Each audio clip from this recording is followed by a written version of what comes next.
My captain, kabati ya bat. Nguva yareba ndichiverengera ndichiti nchamudza chete. Mashoko erudo hopo asingabude ndiwo anondita mtete. Andidi zvemukoto hande kumbatona tete. Ukandisiya ndowira mkaka ngebete. Ndakakuroteswa kuhope mkadzi wematare. Zvakaipe iwe neni tifare. One day paunopfuura neipapa kuti ndikuudze ndokuda zvinondiremera ndinozongoperera mukuona neruchiva.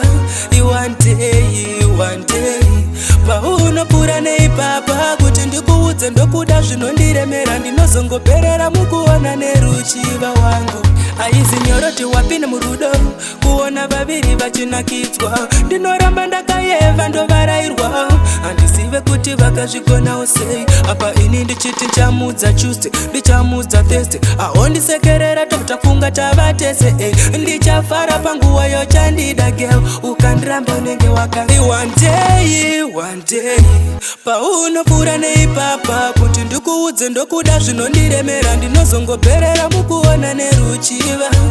One day paunopfuura neipapa kuti ndikuudze ndokuda zvinondiremera ndinozongoperera mukuona neruchiva wangu. Nguva yareba ndichiverengera ndichiti nchamudza chete.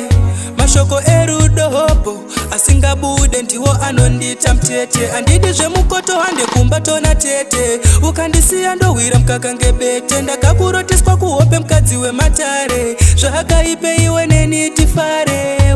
One day paunopfuura neipapa kuti ndikuudze ndokuda zvinondiremera ndinozongoperera mukuona neruchiva.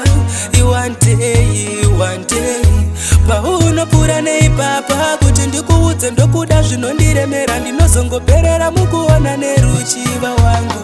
Aizi nyoroti wapinde murudo kuona vaviri vachinakidzwa. Ndinoramba ndakayeva ndovarairwa handisive kuti vakazvigonawo sei. Apa ini ndichiti nchamudza Tuesday ndichamudza Thursday. Ahondisekerera totafunga tavatese ndichafara panguva yochandida girl ukandiramba unenge waka. One day paunopfuura neipapa kuti ndikuudze ndokuda zvinondiremera ndinozongoperera mukuona neruchiva.